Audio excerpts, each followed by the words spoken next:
Halo teman-teman, edisi kali ini adalah tentang Surabaya.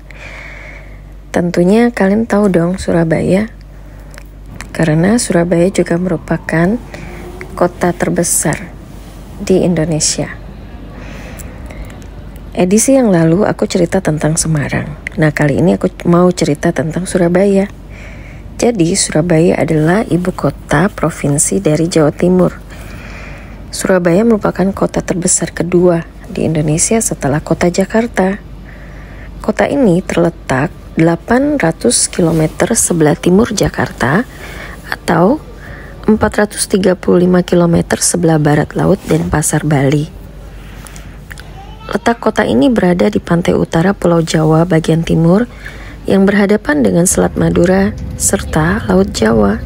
Surabaya memiliki luas sekitar kurang lebih 335,28 km persegi dan memiliki penduduk sebanyak 2.972.801 jiwa pada tahun lalu di 2022. Daerah megalopolitan Surabaya yang berpenduduk sekitar 10 juta jiwa adalah kawasan metropolitan terbesar kedua di Indonesia setelah Jabodetabek.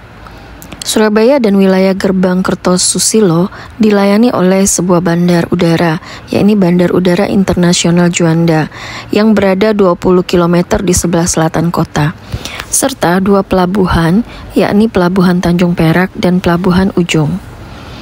Surabaya dikenal dengan sebutan Kota Pahlawan karena pertempuran 10 November 1945, yaitu sejarah perjuangan arek-arek Surabaya atau pemuda-pemuda Surabaya dalam mempertahankan kemerdekaan bangsa Indonesia dari serangan penjajah.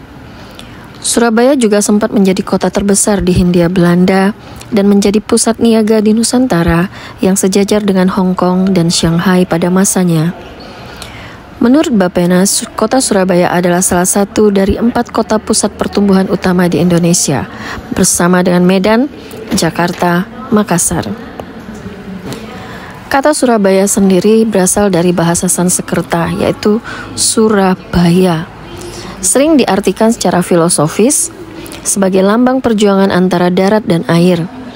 Selain itu, dari kata Surabaya juga muncul mitos pertempuran antara ikan sura atau ikan hiu dan baya atau buaya yang menimbulkan dugaan bahwa terbentuknya nama Surabaya muncul setelah terjadinya pertempuran tersebut. Selanjutnya adalah asal-usul Surabaya. Bukti sejarah menunjukkan bahwa Surabaya sudah ada jauh sebelum zaman kolonial, seperti yang tercantum dalam Prasasti Trowulan 1 Barangka 1358 Masehi. Dalam prasasti tersebut, terungkap bahwa Surabaya masih berupa desa di tepi Sungai Brantas dan juga sebagai salah satu tempat penyeberangan penting sepanjang daerah aliran Sungai Brantas. Surabaya juga tercantum dalam Puja Sastra Kakawin Nagara Kertagama yang ditulis oleh Empu Prapanca, yang bercerita tentang perjalanan pesiar Raja Hayam Wuruk pada tahun 1365 Masehi dalam pupuh ke-17 atau bait kelima baris terakhir. Walaupun bukti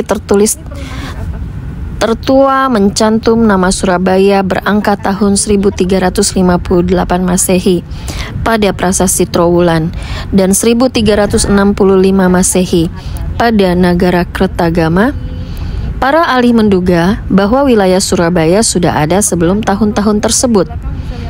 Menurut pendapat budayawan Surabaya berkebangsaan Jerman, von Faber, wilayah Surabaya didirikan tahun 1275 Masehi oleh Raja Kertanegara sebagai tempat pemukiman baru bagi para prajuritnya yang berhasil menumpas pemberontakan Kemuruhan pada tahun 1270 Masehi.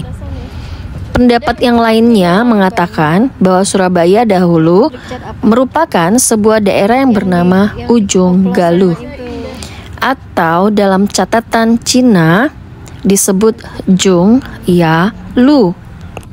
Versi lain menyebutkan Surabaya berasal dari cerita tentang perkelahian hidup mati antara Adipati Jayengrono dan Sawunggaling. Konon setelah mengalahkan pasukan kekaisaran Mongol, utusan dari Kubilai Khan atau yang dikenal dengan pasukan Tartar, Raden Wijaya mendirikan sebuah keraton di daerah Ujung Galuh dan menempatkan Adipati Jayengrono untuk memimpin daerah itu. Lama-lama karena menguasai ilmu buaya, Jayengrono semakin kuat dan mandiri sehingga mengancam kedaulatan kerajaan Majapahit. Untuk menaklukkan Jayengrono, maka diutuslah Sawunggaling yang menguasai ilmu sura. Adu kesaktian dilakukan di pinggir Kalimas, di wilayah Paneleh. Perkelahian ini berlangsung selama 7 hari 7 malam dan berakhir dengan tragis karena keduanya meninggal setelah kehilangan tenaga. Nama Surabaya sendiri dikukuhkan sebagai nama resmi pada abad ke-14 oleh penguasa Ujung Galuh, yaitu Arya Lembu Sora. Pada era prakolonial, wilayah Surabaya dahulu merupakan gerbang utama untuk memasuki ibu kota kerajaan Majapahit dari arah lautan, yakni di Muara Kalimas. Bahkan hari jadi kota Surabaya ditetapkan yaitu pada tanggal 31 Mei 1293. Hari itu sebenarnya merupakan hari kemenangan pasukan Majapahit yang dipimpin oleh Raden Wijaya terhadap serangan pasukan Mongol. Pasukan Mongol yang datang dari laut digambarkan sebagai sura atau ikan hiu yang bermakna berani, dan pasukan Raden Wijaya yang datang dari darat digambarkan sebagai baya atau buaya yang bermakna bahaya. Jadi, secara harfiah diartikan berani menghadapi bahaya yang datang mengancam. Maka hari kemenangan itu diperingati sebagai hari jadi Surabaya. Pada abad ke-15, Islam mulai menyebar dengan pesat di daerah Surabaya. Salah satu anggota Wali Sanga, Sunan Ampel, mendirikan masjid dan pesantren di wilayah Ampel. Tahun 1530, Surabaya menjadi bagian dari Kerajaan Demak.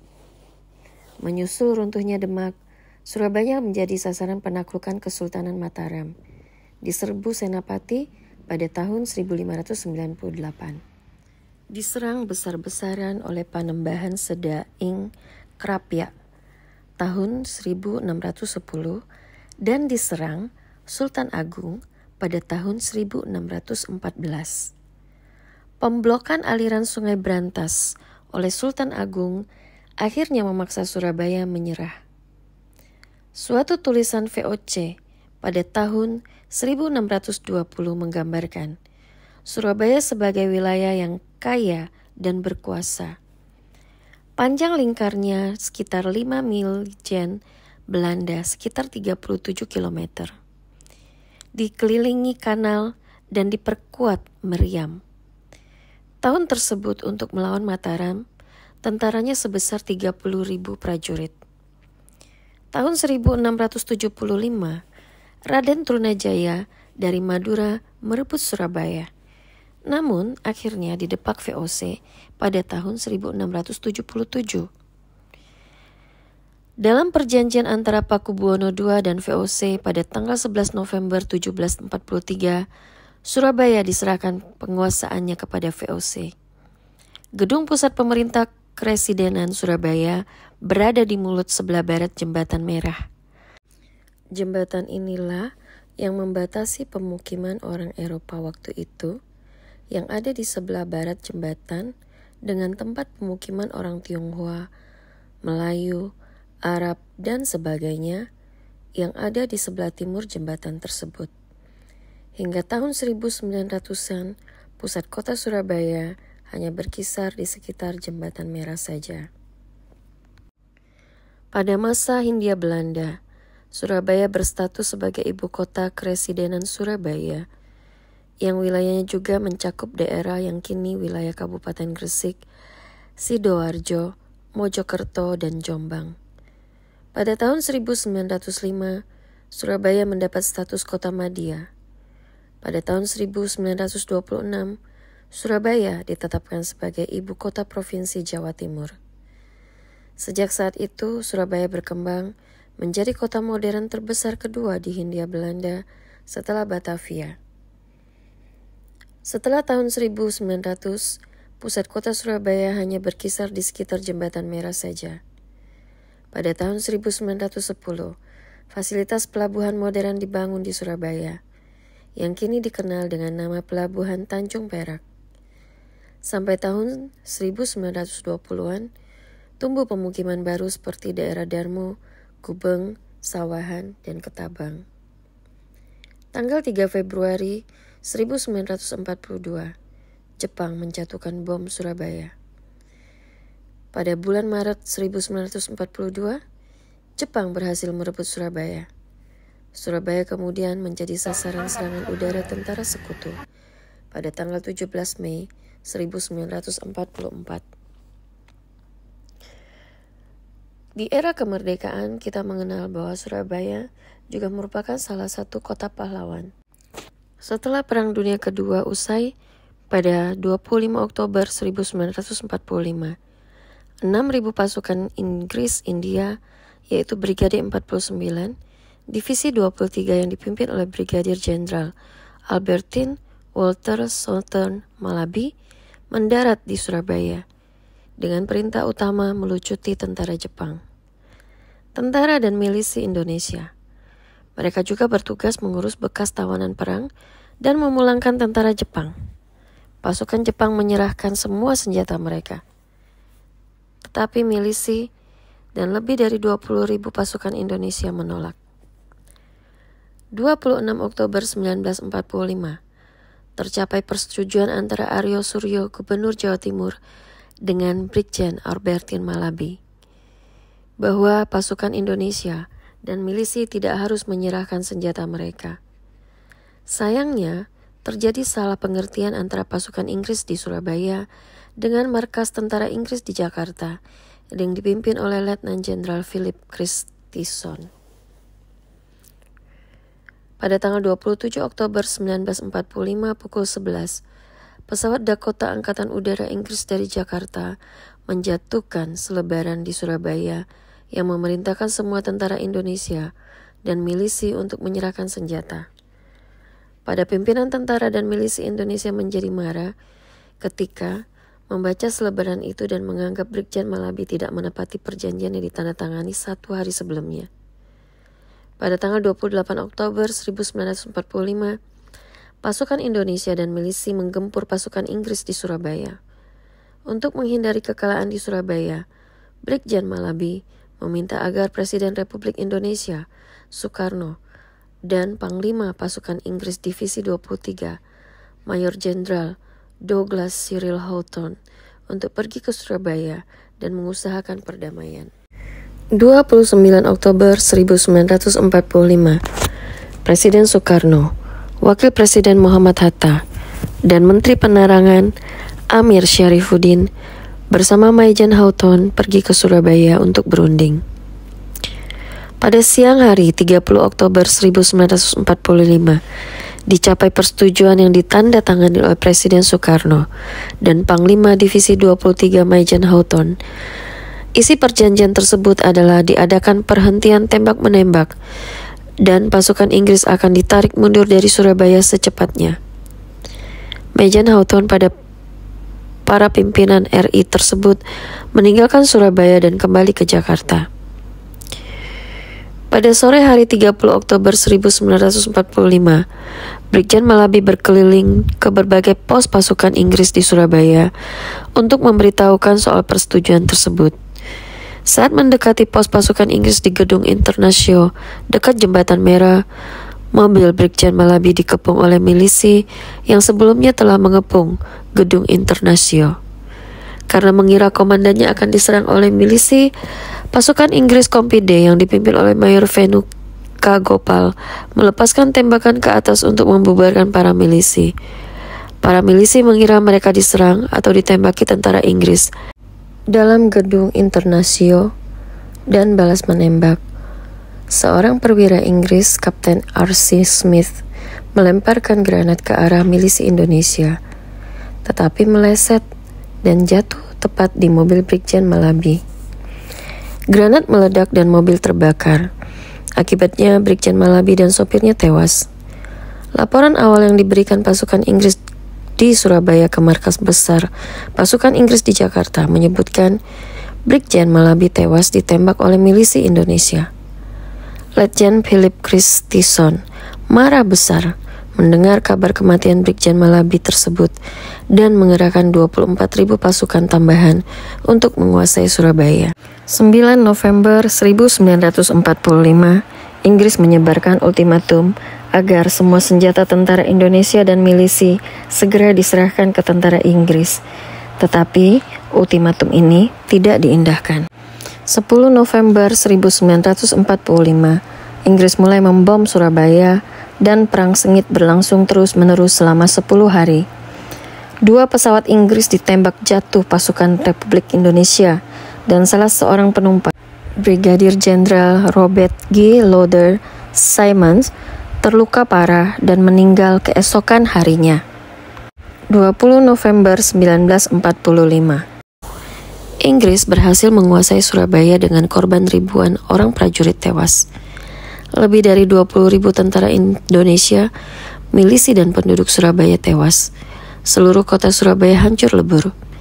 Pertempuran ini merupakan salah satu pertempuran paling berdarah yang dialami pasukan Inggris pada dekade 1940-an.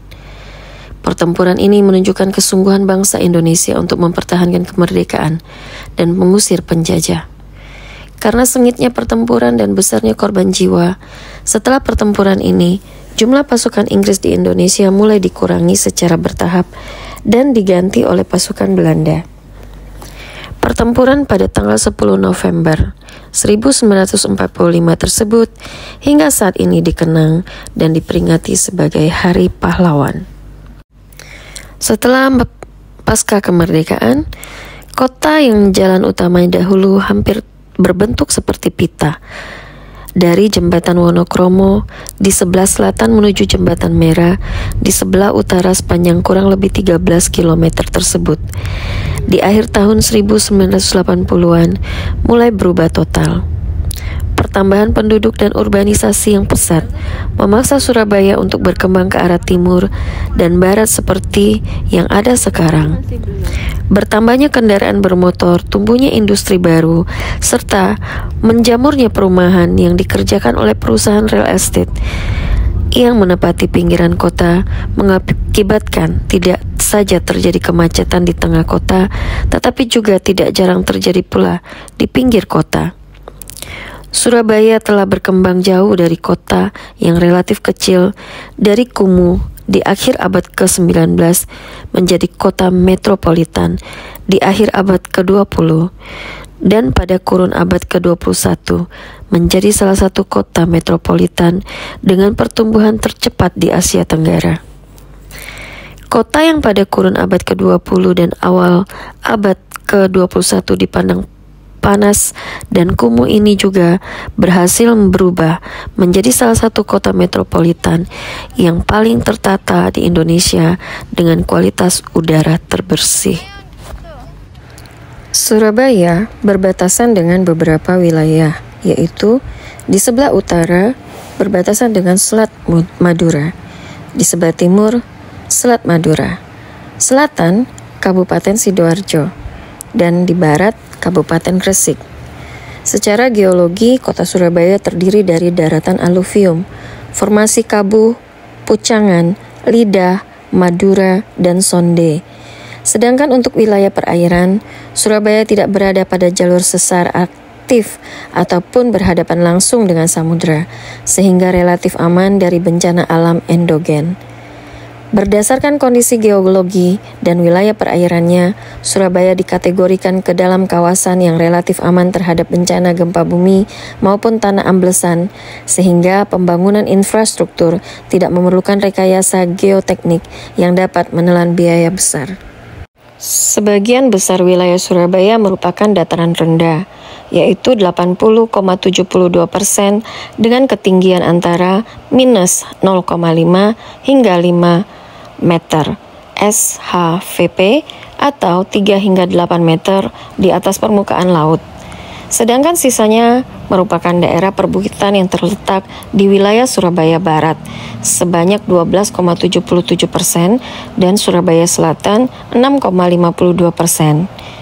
Di wilayah Surabaya Selatan terdapat 2 bukit landai, yaitu di daerah Lidah dan Gayungan, yang ketinggiannya antara 25 hingga 50 meter di atas permukaan laut, dan di wilayah Surabaya Barat memiliki kontur tanah perbukitan yang bergelombang. Struktur tanah di Surabaya terdiri dari tanah aluvial, hasil endapan sungai dari pantai, dan di bagian barat terdapat perbukitan yang mengandung kapur tinggi. Di Surabaya terdapat Muara Kalimas, yakni satu dari 2 pecahan Sungai Brantas. Kalimas adalah salah satu dari 3 sungai utama yang membelah sebagian wilayah Surabaya bersama dengan Kali Surabaya dan Kali Wonokromo. Area sawah dan tegalan terdapat di kawasan barat dan selatan kota, sedangkan areal tambak berada di kawasan pesisir timur dan utara. Suhu udara rata-rata di Surabaya berkisar antara 23,6 derajat Celcius hingga 33,8 derajat Celcius. Dasar hukum bagi Kota Surabaya adalah Undang-Undang Republik Indonesia Nomor 12 Tahun 1950 tentang pemerintahan daerah kabupaten atau kota di Jawa Timur. Surabaya berstatus sebagai kota yang menjadi bagian dari Provinsi Jawa Timur. Wilayah Surabaya kemudian dibagi-bagi menjadi 31 kecamatan dan 163 kelurahan. Surabaya dipimpin oleh seorang wali kota dan didampingi oleh seorang wakil wali kota. Wali kota Surabaya saat ini adalah Eri Cahyadi yang menjabat sejak 26 Februari 2021. Ia didampingi oleh wakil wali kota Armuji. Kota Surabaya memiliki 31 kecamatan dan 154 kelurahan dari total 666 kecamatan, 777 kelurahan, dan 7.724 desa di Jawa Timur. Pada tahun 2017, jumlah penduduk 2.827.892 jiwa dan luas wilayah 350,54 km persegi dengan tingkat kepadatan penduduk sebesar 8.067 jiwa per kilometer persegi.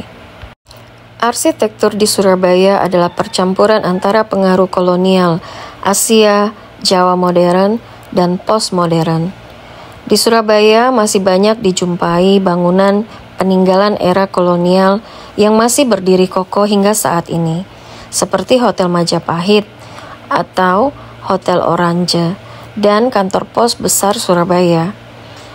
Sebagai sebuah kota yang relatif tua di Indonesia dan Asia Tenggara, kebanyakan bangunan masa kolonial di Surabaya dibangun sekitar kurun abad ke-17 hingga awal abad ke-20. Bangunan-bangunan ini menunjukkan gaya Belanda atau Eropa pada abad pertengahan. Contoh dari bangunan era kolonial yang cukup dikenal di Surabaya yaitu The Chimpanzee Society atau yang biasa disebut dengan Gedung Balai Pemuda yang dibangun pada tahun 1907 dengan corak arsitektur eklektik, yaitu dengan menggabungkan arsitektur neoklasik, arsitektur gotik, dan arsitektur Renaissance yang didesain oleh arsitek berwarga negara Belanda Westmaes dan difungsikan sebagai gedung rekreasi penduduk ekspatriat Belanda di Surabaya. Sebelum Perang Dunia Kedua, di sekitar pusat kota lama Surabaya terdapat banyak bangunan-bangunan rumah toko yang kebanyakan bertingkat 2. Rumah-rumah toko ini terinspirasi dari tradisi Eropa dan Tionghoa peranakan. Walaupun sebagian telah dibongkar untuk pembangunan baru, masih banyak bangunan-bangunan lama yang dipertahankan sebagai cagar budaya dan ikon kota, yakni di sekitar wilayah Jalan Kembang Jepun, Jalan Karet, Jalan Gula, Jalan Slompretan, dan Jalan Raja Wali. Pada masa setelah kemerdekaan Indonesia, pusat perkembangan arsitektur kota Surabaya hanya terpusat di wilayah Jembatan Merah dan sekitarnya.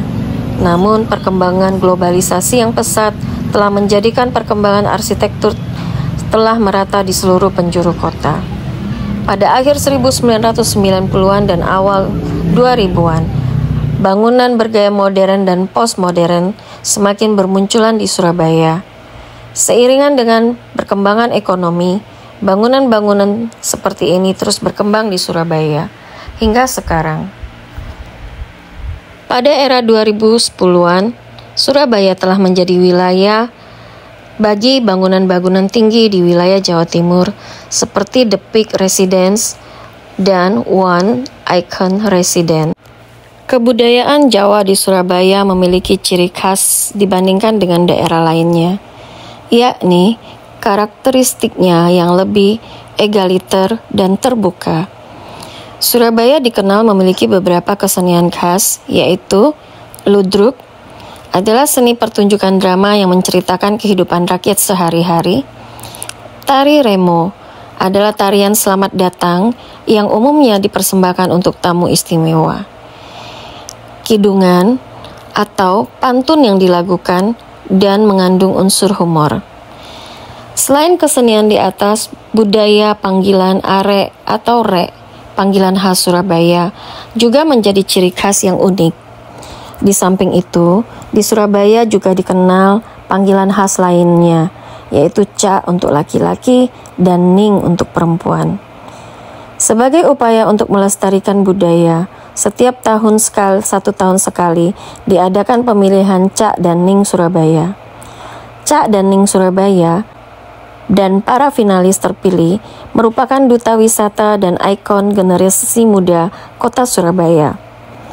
Setiap setahun sekali diadakan Festival Cak Durasim atau FCD, yakni sebuah festival seni untuk melestarikan budaya Surabaya dan Jawa Timur pada umumnya.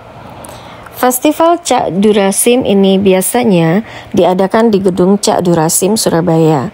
Selain itu juga ada Festival Seni Surabaya atau FSS yang mengangkat segala macam bentuk kesenian, misalnya teater, tari, musik, seminar sastra, pameran lukisan. Pengisi acara biasanya selain dari kelompok seni Surabaya juga berasal dari luar Surabaya. Diramaikan pula pemutaran film layar tancap, pameran kaos oblong, dan lain sebagainya. Festival Seni Surabaya ini diadakan setiap 1 tahun sekali di bulan Juni dan biasanya bertempat di Balai Pemuda. Selain kebudayaan Jawa, sebagai kota yang mengalami perkembangan pesat di Surabaya, juga terdapat percampuran beragam kebudayaan dari Madura, Islam, Arab, Tionghoa, dan lain sebagainya. Di bagian timur Pulau Jawa, yakni pertemuan dari sejumlah jalan raya yang menghubungkan Surabaya dengan kota-kota lainnya. Surabaya terhubung dengan beberapa jalan nasional, yaitu Rute 1 dengan rute Merak Banyuwangi dan Rute 17 dengan rute Yogyakarta-Surabaya.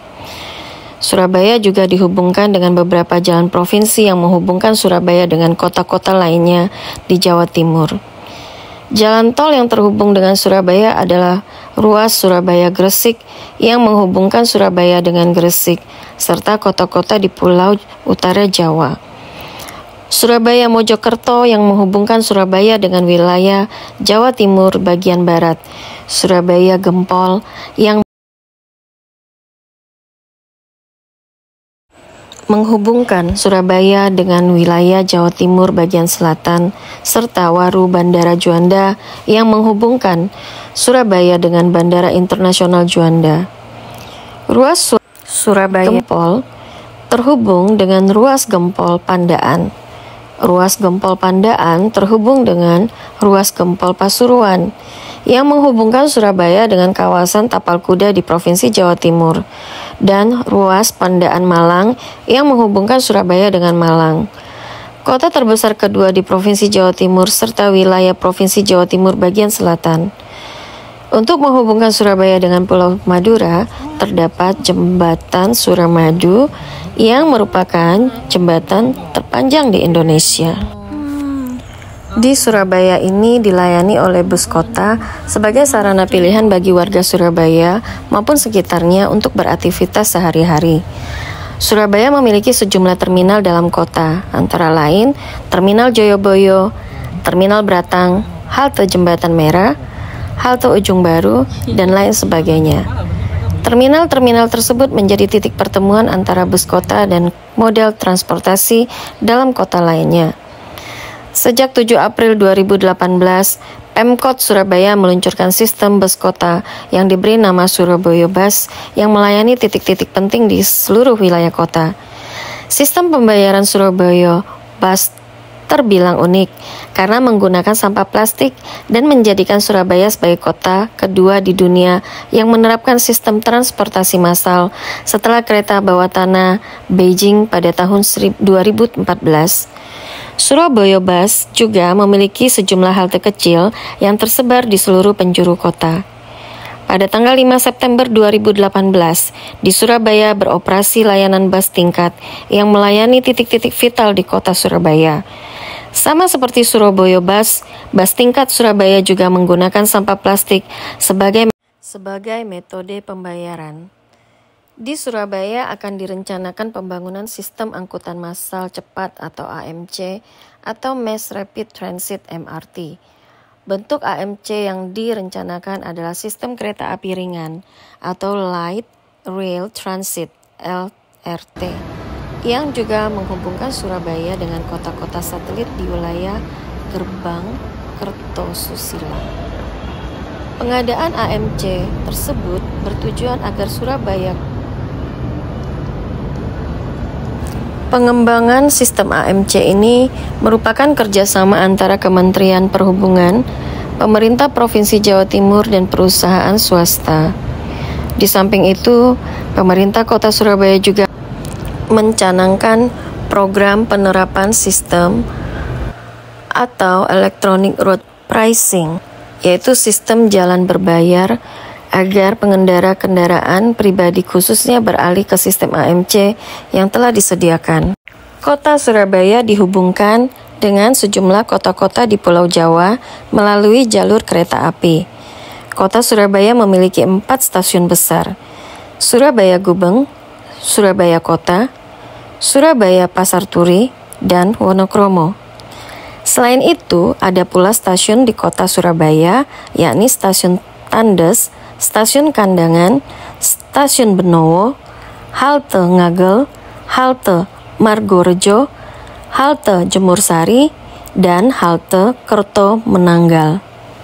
Kota Surabaya memiliki 2 depo lokomotif atau kereta, yaitu Depo Sido Topo atau SDP yang merupakan depo lokomotif kereta api utama dan menjadi depo terbesar di Pulau Jawa, serta ada pula subdepo lokomotif Surabaya Pasar Turi atau SBI yang juga menjadi depo kereta api. Stasiun Surabaya Gubeng adalah stasiun kereta api terbesar di Provinsi Jawa Timur, sekaligus menjadi stasiun induk dari pengelolaan daerah operasi 8 Surabaya yang juga meliputi wilayah Mojokerto, Sidoarjo, Malang, Pasuruan, sebagian Blitar, sebagian Gresik, Lamongan, Bojonegoro. Terdapat total sebanyak kurang lebih 30 layanan kereta api yang melintasi kota Surabaya dari berbagai kota di Pulau Jawa. Dan rute kereta api tersebut terbagi menjadi 4 jenis lintas, yaitu lintas selatan, Surabaya, Surakarta, Yogyakarta, Tasikmalaya, Bandung; lintas tengah, Surabaya, Surakarta, Yogyakarta, Purwokerto, Jakarta; lintas timur, Surabaya, Malang, Surabaya, Jember, Banyuwangi; lintas utara, Surabaya, Semarang, Cirebon, Jakarta. Untuk kereta api lintasan selatan, tengah, dan timur Jawa lebih dominan dilayani oleh stasiun Surabaya Gubeng. khusus kereta api antar kota, serta stasiun Surabaya Kota khusus kereta api lokal dan komuter lain serta kereta api Sri Tanjung. Sedangkan kereta api lintas utara Jawa lebih dominan dilayani di stasiun Surabaya Pasar Turi. Transportasi umum dalam kota di dalam Surabaya dilayani oleh taksi, angkutan kota, lebih dikenal dengan sebutan bemo, angguna seperti taksi namun tanpa AC dan memiliki bentuk khas, ojek, becak, becak motor, serta beberapa jasa sewa mobil yang banyak tersedia di kota ini sebagai pilihan lain. Pada tanggal 2 Maret 2023, Wali Kota Eri Cahyadi meresmikan transportasi umum feeder yang diberi nama Wira Wiri Surabaya sebagai pengganti angkutan kota yang relatif lebih aman karena dilengkapi kamera pengawas CCTV, lebih bersih dan nyaman serta dilengkapi pendingin udara. Angkutan feeder ini dilayani oleh armada kendaraan Toyota Hiace yang beroperasi pukul 5.30 hingga 21.30 dengan layanan 5 rute pertama yang ada di dalam kota dan berikut rute yang tersedia. Feeder 1, Terminal Benowo, Tunjungan. Feeder 2, Park and Ride, Maijen, Sungkono, Embong, Ungu. Feeder 3, Terminal Intermoda, Joyoboyo, Kedung Asem. Feeder 4, Penjaringan Sari, Gunung Anyar. Feeder 5, Pusparaya, HR Muhammad. Para sopir dan helper yang ada di feeder ini merupakan sopir angkutan kota yang diberdayakan oleh pemerintah kota supaya langkah mensejahterakan ekonomi mereka. Imbas kurangnya minat masyarakat untuk menaiki angkot kota konvensional lagi.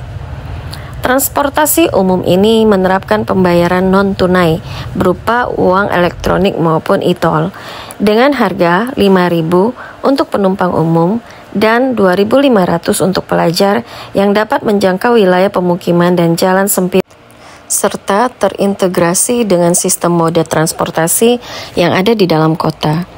Rencana kedepannya jaringan rute feeder ini akan ditambah lagi dan akan menjangkau ke wilayah penyangga Gresik dan Sidoarjo melalui persetujuan kerjasama antar daerah. Pelabuhan Tanjung Perak melayani penumpang dengan jalur kapal feri Surabaya Banjarmasin, Surabaya Sampit, dan Surabaya Makassar. Ini adalah transportasi untuk laut. Tanjung Perak memiliki pelabuhan penumpang modern yang dilengkapi dengan 2 buah gar barata untuk kapal. Tanjung Perak menjadi pelabuhan pertama di Indonesia yang menyediakan fasilitas ini. Pelabuhan Tanjung Perak juga memiliki dermaga yang dapat melayani kapal pesiar baik dari dalam negeri maupun luar negeri. Antara Pulau Jawa dengan Pulau Madura, selain melalui jembatan Suramadu, juga dapat melalui pelabuhan Ujung yang terletak di sebelah pelabuhan Tanjung Perak dengan jalur kapal feri Ujung Kamal. Sementara untuk udara, di Surabaya terdapat Bandar Udara Internasional Juanda yang terletak di Kecamatan Sedati, Sidoarjo, Jawa Timur. Bandara ini terletak 15 km sebelah selatan pusat kota yang melayani arus penerbangan untuk wilayah Surabaya serta Gerbang Kertosusila dan sekitarnya. Secara administratif maupun fisik, Bandara Internasional Juanda memang tidak terletak dalam wilayah kota Surabaya, namun terletak di wilayah Kecamatan Sejati, Sidoarjo. Bandara ini merupakan satu-satunya akses bagi warga kota Surabaya untuk menggunakan transportasi udara. Banyak di antara penumpang yang naik turun di bandara ini menuju daerah kota Surabaya. Miskonsepsi terjadi pula pada beberapa bandara yang melayani kota-kota besar di Indonesia yang lain, seperti Bandar Soekarno-Hatta di Tangerang dan Bandara Kuala Namu di Deli Serdang. Akan tetapi oleh Otoritas Penerbangan Internasional atau IATA dan ICAO, bandara-bandara seperti ini tetap diakui sebagai bandar udara yang melayani arus mobilitas penerbangan kota besar dan wilayah metropolitan yang berada dalam jangkauannya. Bandara Internasional Juanda dikelola oleh PT Angkasa Pura I. Pembangunan terminal baru Bandar Udara Juanda seluas 51.500 meter persegi dimulai sekitar tahun 2005. Menggantikan terminal lama yang hanya seluas 28.088 meter persegi. Sampai di sini dulu ya teman-teman tentang Surabaya. Terima kasih sudah menonton. Jangan lupa di like, di komen, di share, dan di subscribe.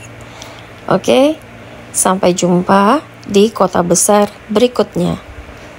Dadah.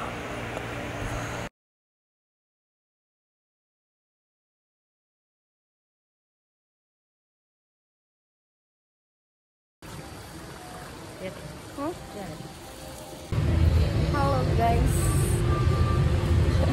kita lagi ada di Selekta Malang. Kita lagi menuju alun-alun bersama Mbak Ida sekeluarga. Halo. Udah. Vlog ya. Sini ada pangkas rambut. Enak ya, suasananya tuh dingin kayak Lembang. Orang tinggal sini lama-lama tidak bosan. Iya. Tetap kerja. Orang beli rumah ya, kalau Surabaya satu di sini 400 ya. Serius? Iya. Rumahnya Bupati waktu itu saya tawari yang 550 2 lantai. Bagus. Kalau nggak pakai pemandangan itu bagus. Ini loh Bu, ada yang mau jual perumahan. Jadi ini Bang Jatim, sini makanan cuma masuk ke dalam. Ke rumah itu bersih.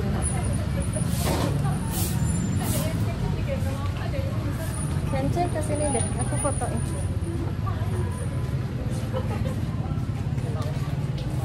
Biar kita dapat semua.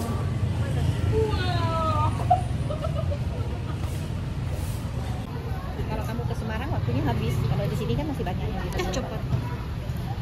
Geprek. Keren. Alun-alun seberang.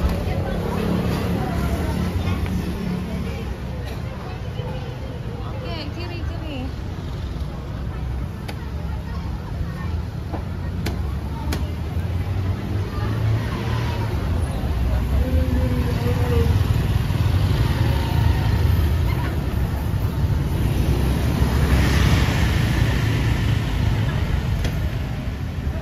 Mama suruh syuting itu tuh wisata alun-alun.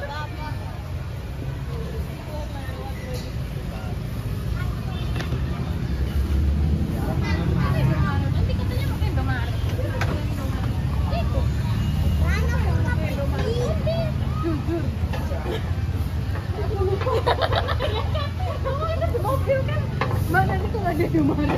Aduh, sampai apa sih? Aku lupa. Jujur.